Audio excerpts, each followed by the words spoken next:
I'm Tracy Fancher. I'm the operations manager with the Corps of Engineers in the Mountain Home Project office.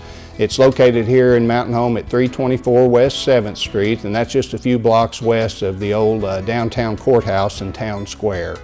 And I'm really here today to try to give a little information about the Corps of Engineers and how it fits in with the community, and maybe some things that people would be interested in knowing about this particular area. And we cover North Fork and Bull Shoals Lake, two big lakes, and that covers about 6 counties, and it spills into 2 states, southern Missouri and northern Arkansas, north central Arkansas, in the White River Drainage Basin area we proudly call the Ozarks. These 2 lakes, North Fork and Bull Shoals, are what we call multi-purpose projects, and they were built as part of a chain or a system of lakes in the White River Drainage Basin, and they were primarily authorized and built following the flood of 1927. A great big flood throughout the nation, and when the Mississippi River really got big, got up real high. And the White River did too. So Congress authorized these projects, and North Fork was built first in this White River system, and then Bull Shoals came along next, North Fork in the 40s, and during World War II, completed, and Bull Shoals next in 52, and then on up the chain is Table Rock and Beaver Lake.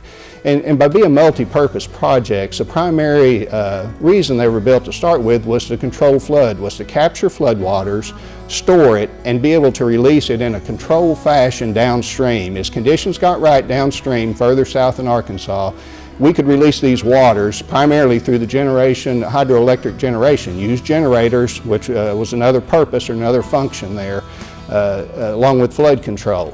And you could let the floodwaters go in a controlled fashion. And that they do that very well. They still do that to this day, and it's still their primary function.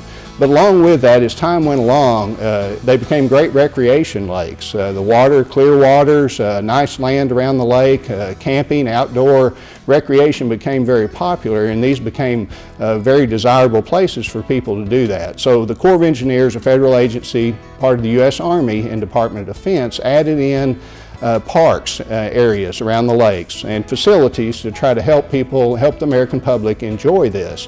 And we like to think that that complements and helps support tourism business, especially in this area. And it's also, we found a very good reason and a benefit of living in this area. So we find that a lot of people come here for a variety of reasons, but definitely because of the quality outdoor experience and recreation opportunities that they have in this area.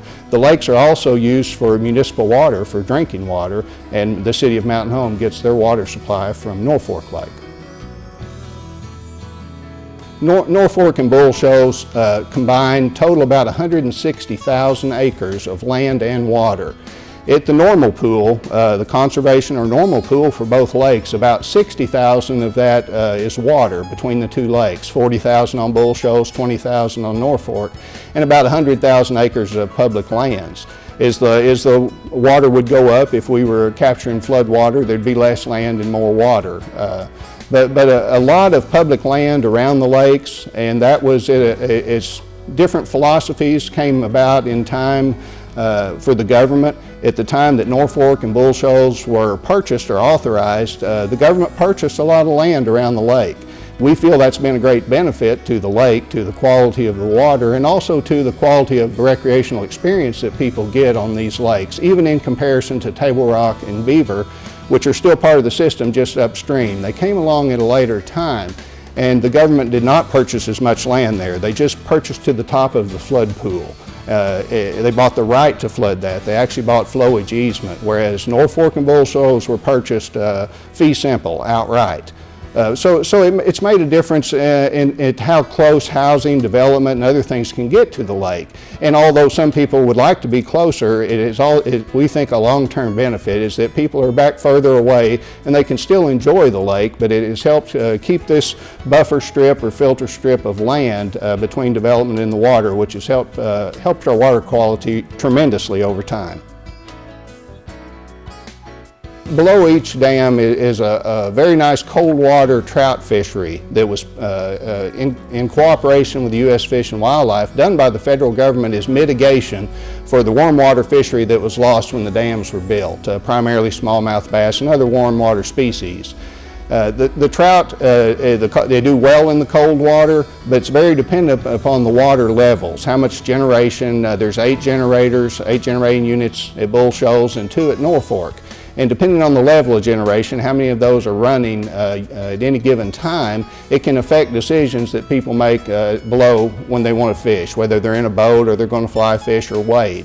So we have numbers, we have phone numbers at the dam where people can call 24/7 and get a recording to tell them the status of the generators, when they came on, what level they're on, and you can also get that from a website.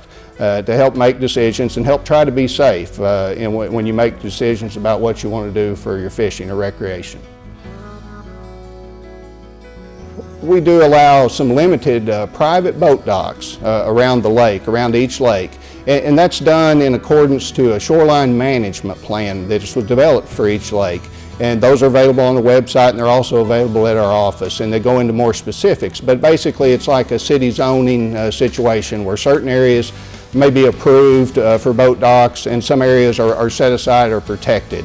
We have a brochure available, a guideline to shoreline use that discusses a lot more specifics, and it's also available on our website. And it talks more about private boat docks if a person thinks they're interested in that. There are situations where they could buy an existing one, or they could buy and be approved for a permit to put one in. The permits are $30 for 5 years. The permit is not the expensive part of it. It's finding an area where it would be allowed, or a situation where they could buy into an existing dock. And this would allow a person to go down and have a structure on public land and water that they could use, they and their family could use exclusively. And one thing about it, with the lakes fluctuating a lot, these take a lot of care if we're capturing flood water and the lake levels are going up and down. Be aware that someone needs to be there to move that dock, to stay with the water, follow it up if the water's coming up, follow it down if the water's going down. Bull Shoals can fluctuate from normal pool level to about 40 vertical feet, so that spreads out over a large area. That's an extreme. Norfolk could fluctuate about 28 feet above. It was designed to hold that much water and then release it right back down to its conservation or flood control pool. So that presents some challenges for any dock owner, whether it's a marina or certainly a private dock on the lake. We also allow some uses for a pathway, a private type pathway down to the lake. Again, in an approved area, we will come out and work with them on site, mark that, tell them what they can and can't do, and they can maintain a small pathway to access the shoreline. Anyone's welcome to walk across public land at any time, with or without a path. We do allow in some situations, a person, if their house was close to the boundary line, the government strip, or the actual boundary line is marked with white paint on trees and fence posts. And we will be glad to help any person, adjoining landowner, locate that line if they're close or adjoining the government property line. But a person may, if their house happened to be close to that, they could apply for a permit that would allow them to do minor type of mowing or underbrushing from a fire protection measure. We tend to follow now the Rural Fire Protection Association standards for what is called defensible space, and that is maybe up to a 30-35 foot type mowing situation in some instances.